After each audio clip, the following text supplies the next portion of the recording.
Hello everybody and welcome to Lucky by Nature. My, how the wheels of progress turn so quick with the right motivation. Right guys, so if you haven't been keeping up with the turret crisis, I will put the links on the description for the other two videos that I made on the subject, but now things are definitely looking up. First, I need to mention that Aberration finally has a date.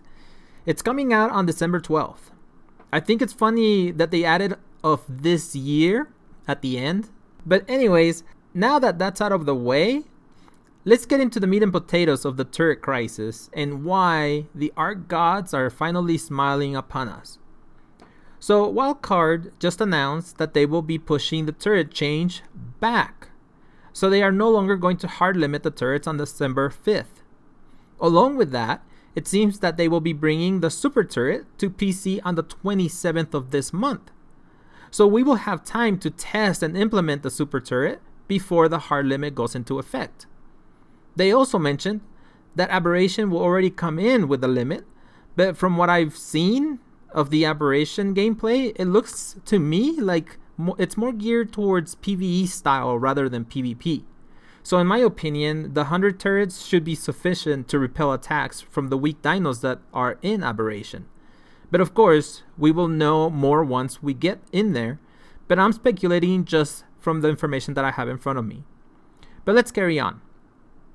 I will definitely do some testing, so for those of you on console, will have an idea what to expect from the super turrets, since console won't be getting the new super turret until the 12th of December when Aberration comes out.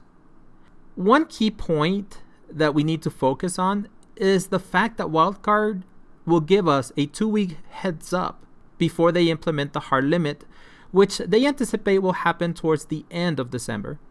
So that will give us all plenty of time to do the switch from the regular turrets to the super turrets.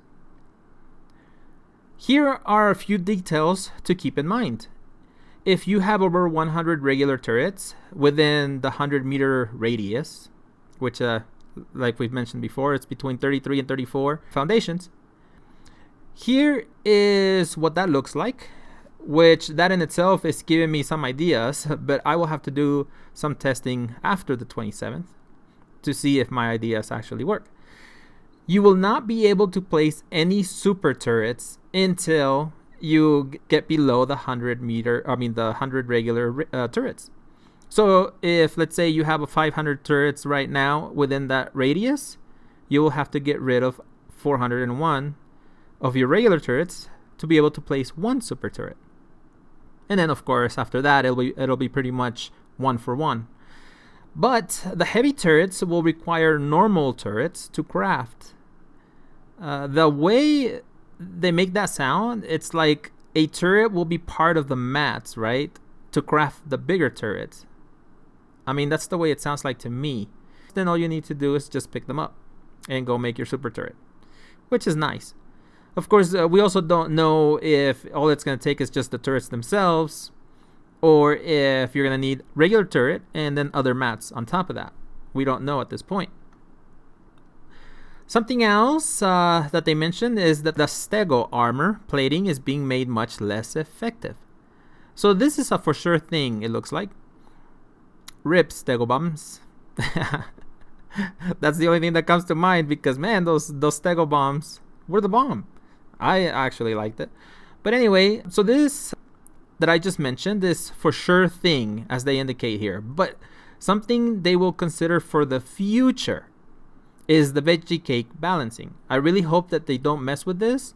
And if they do, then they should just do it on the stego like they did for the turtle and not mess with any of the other ones, because we really do need our veggie cakes for other stuff. And also, the tech turret needs to remain top dog turret. This one is silly to me because this should already be on the for sure thing, shouldn't it? Maybe I'm just a little crazy right now, but hey, that's just my honest opinion. I mean, it's just dumb. That should be on top. But something else that they're looking at is knockback for some or all of the bullet firing turrets. I like that because I think that's the way it should be. especially if we're gonna have to spend more materials to make these super bullets. Because if I remember correctly, they were saying that you're gonna have to make these. I don't know if they're bigger bullets or what, but they better have some knockback. Because if they don't, then they're not gonna be very super. Now, will it? They're looking at the percentage health damage on tick for plant species, like slow poison or prevent healing. This is a good one because even though this hasn't really been talked about much, more than likely the plant species X will be part of the 100 limit, even though Wildcard seems to be focusing on talking about turrets for the most part. But they did mention the plant species X on their initial testing that they did. So I do think that they're going to be part of the 100. And I believe that a lot of people believe the same thing. The other thing is throwing explosives from the back of dinos. Finally, the elephant in the room.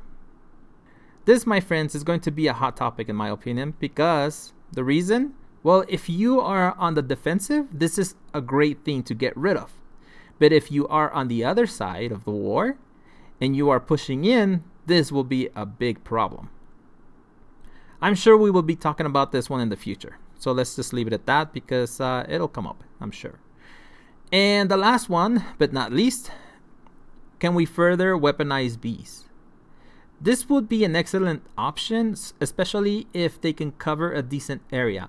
I like the African bees from Structures Plus because you get close to the hive and death is almost certain depending on your health. So imagine that, but with a further radius. Or make it like when you are trying to tame a queen bee, where the drones go after you until they die. And even though they don't do much damage, especially to a dino, they do dismount you, right? So that would be definitely a viable option. I don't know about you all, but all in all, I'm pretty happy with what Wildcard has decided because at the very least, now we have time to test, and I'm sure they will gather the information from us, the Ark players, and tweak the game accordingly. Or at least that is my hope. And the way they are approaching this actually gives me hope. I hope you found this news helpful, and hopefully your minds will be more at ease until the next crisis, that is. But that's it for me, so until next time, keep surviving. My work saved the human race.